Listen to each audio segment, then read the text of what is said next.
અંબાજી સુધી કુપોષણની મોટી સમસ્યા પ્રવર્તી રહી છે। આદિવાસી પટ્ટામાં કુપોષિત બાળકોની સંખ્યા 20 થી 30% જેટલી છે। નવસારીમાં કેબિનેટ મંત્રી નરેશ પટેલ દ્વારા નિવેદન આપવામાં આવ્યું છે। કુપોષણનો મુદ્દો ગહન ચિંતાનો વિષય હોવાની વાત નરેશ પટેલે કરી છે। દીકરીને 21 વર્ષે જ લગ્ન કરાવવા મંત્રીની ટકોર છે। સહિયારા પ્રયત્નોથી કુપોષણને દૂર કરી શકાશે તેવું તેમણે કહ્યું। વલસાડ જિલ્લામાં 18,000 બાળકો કુપોષિત હોવાની વાત નરેશ પટેલે કરી।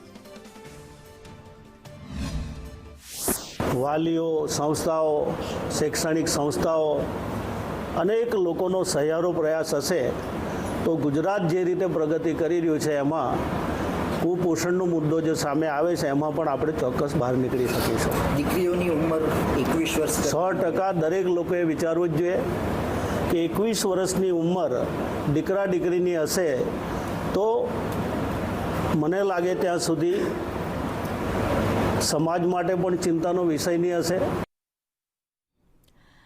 પ્રદેશ કોંગ્રેસ પ્રવક્તા મનીષ દોશી અમારી સાથે જોડાયેલા છે। મનીષજી, સ્વાગત આપનું સંદેશ ન્યૂઝમાં। મનીષજી, જે નિવેદન સામે આવી રહ્યું છે કેબિનેટ મંત્રી નરેશ પટેલ બાળકોમાં અને મહિલાઓની અંદર જે પ્રમાણે કુપોષિત હોવાની સમસ્યા જે સામે આવી રહી છે, કુપોષણની સમસ્યાને લઈને નિવેદન આપ્યું છે, આપની પ્રતિક્રિયા? નિશ્ચિતપણે ગુજરાત જેવા પ્રગતિશીલ રાજ્યની અંદર કુપોષણ એ સૌથી મોટી સમસ્યા બની ગઈ। સરકારની નીતિને નિયતના અભાવના કારણે આજે ગુજરાતમાં 30 વર્ષથી ભારતીય જનતા પાર્ટીનું એક હતું શાસન અને ગુજરાતની અંદર કુપોષણ ઘટવાને બદલે વધી રહે સતત। મને એમ લાગે કે સરકાર આને ચિંતાગ્રસ્ત નથી કરતી। દેખાવ પૂરતી ચિંતન શિબિરમાં મુદ્દો એક પછી બોલે, પણ હકીકતમાં જોઈએ તો આ માત્ર અંબાજીથી ઉમરગામ સુધીની સમસ્યા નથી। મંત્રીશ્રી આપના ધ્યાનમાં હોવું જોઈએ કે ગુજરાત આખું કુપોષણની સમસ્યાનો સામનો કરી રહ્યો છે। ગુજરાત જેવા પ્રગતિશીલ રાજ્યમાં 55% મહિલાઓ જે કુપોષિત હતી છેલ્લા 10 વર્ષની અંદર 55% થી 65% થઈ ગઈ। કુપોષણનો હું નથી કહેતો, ભારત સરકારનો રિપોર્ટ કહી રહ્યો છે। 45% બાળકો કુપોષણનો ભોગ બને છે।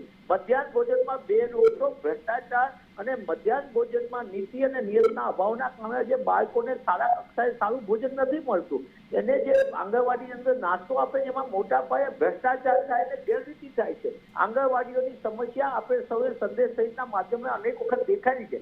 ત્યારે સરકારની નીતિ અને નિયમ માત્ર સૂત્રો કરવાની, જાહેરાતો કરવાની, પણ કરોડો રૂપિયાનો ભ્રષ્ટાચાર થઈ છે અને બાળકના મોઢાનો કોળિયો જે છીનવવાનું પાપ ભારતીય જનતા પાર્ટીની ભ્રષ્ટ સરકાર કર્યું, એના કારણે આ સમસ્યાનો સામનો છે। હું મંત્રીશ્રીને કહેવા માંગુ છું કે તમે ચિંતન શિબિરના નામે દેખાવ ન કરો।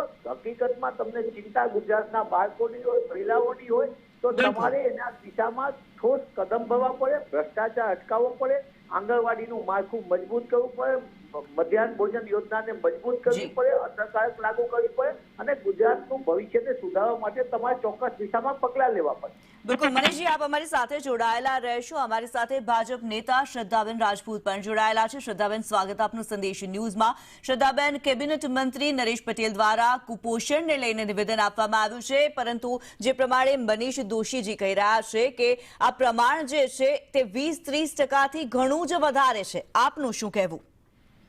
કિન્નરીબેન, કુપોષણના ઘણા બધા કારણો છે અને માન્ય મંત્રીશ્રીએ જે વિસ્તારની વાત કહી છે એ વિસ્તારમાં એમણે કહ્યું છે કે છોકરીઓની જે ઉંમર છે 21 વર્ષની હોવી જોઈએ।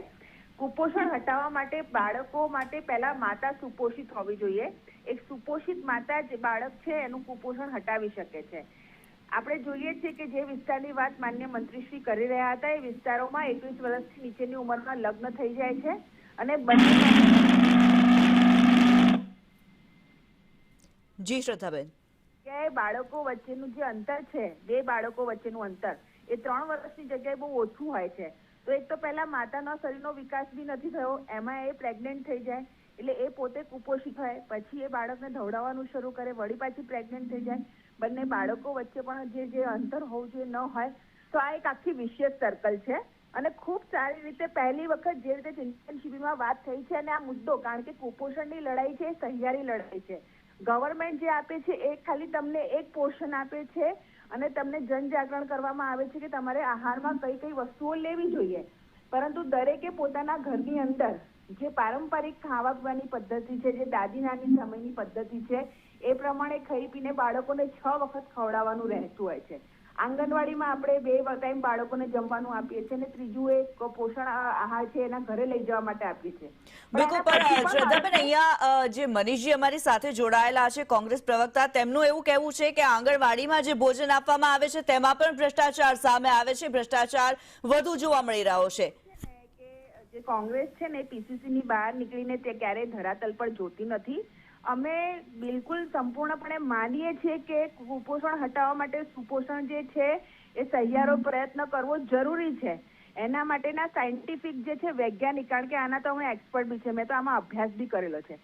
જ્યારે મેં તમને કીધું ને કે 21 વર્ષથી વધુ કેમ ઉંમર હોવી જોઈએ, કારણ કે આખા યુટ્રસનો વિકાસ થાય, 21 વર્ષ પછીના લગ્ન થાય, 22 વર્ષે માતા બને, 2 બાળકો વચ્ચે મિનિમમ 3 વર્ષનું અંતર હોવું જોઈએ. કિન્નરીબેન, તમારે ઉપરા ઉપરી 2 બાળકો હોય તો હજુ તમે એક બાળકને ધવડાવતા હો તો બીજા બાળકને કઈ રીતે ખવડાવી શકો ને તમારી અંદર બી કુપોષણ વધે. આ છે એ એરિયાની અંદર જ્યાંની વાત કરી છે નરેશ પટેલે, જ્યાં માનનીય મંત્રી શ્રી આદિવાસી વિસ્તારોની જે વાત કરી છે, જે જિલ્લાઓ આવે છે, એમાં આ એક મુખ્ય મુદ્દો છે. તો એમણે જનજાગરણ માટે કહ્યું છે, સામેથી એક્સેપ્ટ કર્યું છે, તેમાં શું ખોટું છે? દરેક વસ્તુમાં રાજનીતિ ન હોય, સહિયારો પ્રયત્ન બધાનો હોવો જોઈએ. સરકાર જે આંગણવાડીમાં જમવાનું આપે છે એ પૂરક પોષણ છે. એનો એ મતલબ નથી કે ઘરે જઈને બાળકને જે બીજું કે 2 કે 3 ટંક ખાવાનું હોય છે, નાના બાળકને 6 વખત, એમાંથી 2 કે 3 વખતે સરકાર આપે છે, બીજા 3 વખત. બિલકુલ. અહીંયા મનીષજીને પૂછીએ. મનીષજી, જે પ્રમાણે શ્રદ્ધાબેન કહી રહ્યા છે કે આ કુપોષણ સામેની જે લડાઈ છે, જે જાગૃતિ લાવવાની જરૂર છે, એ સહિયારો પ્રયાસ છે, પરંતુ જે આંગણવાડીના ભ્રષ્ટાચારની આપ વાત કરી રહ્યા છો, આંગણવાડીમાં ભોજન જે આપવામાં આવે છે એ ઉપરાંત પણ ઘરે તો ભોજન બાળકોને મળવું જોઈએ, એ પ્રકારનું કંઈક એમનું કહેવું છે. આપ શું કહેશો? મારે તો વિશેષ એટલા માટે નથી કેવું, બેન શ્રી સરદારબેનને એટલું જ કેવું ને એમની સરકારને કેવું છે કે 350 કરોડ રૂપિયાનું ગુજરાતની અંદર બાળકોને આપવાના પોષણયુક્ત ખોરાક માટેનું કૌભાંડ કરનારા કોણ? એમના રાષ્ટ્રીય મહામંત્રી હતા, જે ગુજરાતના પ્રભારી કામ હતા. મેં સંદેશ સહિતના તમામ માધ્યમોએ ચલાવ્યું હતું. વર્ષો સુધી એ લડાઈ ચાલી. ગુજરાતની અંદર સંપૂર્ણપણે હું એ વાત સાથે સહમત છું કે આ સહિયારી લડત હોય, સહિયારા પ્રયત્ન કરો, પણ સહિયારા પ્રયત્ન શું? સરકાર 30 વર્ષથી કરે છે. આ 1-2 દિવસની લડાઈની વાત નહીં, હું 30 વર્ષનું કહું છું. 55% લઈને 65% ઉપર મહિલાઓ કુપોષણમાં વધવાને બદલે ઘટવાને બદલે વધી ગઈ. કુપોષણની સમસ્યા ભારત સરકારનો રિપોર્ટ કે તાજેતરનો. એટલે સંપૂર્ણપણે વાસ્તવિકતા ઉપર જવું પડે. તમે વ્યવસ્થા આપવામાં ખામી છે. આ માત્ર બાળકને આરોગ્ય સેવાની પણ ચિંતાનો વિષય છે. કુપોષણની સમસ્યાની બાબતે જોવું પડે અને વ્યવસ્થા સુધારવા માટે નક્કર કામગીરી કરવી પડે. ખાલી એસટી ની પાછળ બોર્ડ લગાવી દેવાથી ન થાય. એની માટે તમારે જમીની હકીકત ઉપર સાચા અર્થમાં કામ કરે, બાળકની થાળીમાં પીરસવું પડે, નહીં કે કોઈની તિજોરીમાં જમા થાય કૌભાંડના પૈસા. જી બિલકુલ. ધન્યવાદ મનીષજી, આપ અમારી સાથે જોડાયા. શ્રદ્ધાબેન, આપનો પણ ધન્યવાદ, આપ અમારી સાથે જોડાયા.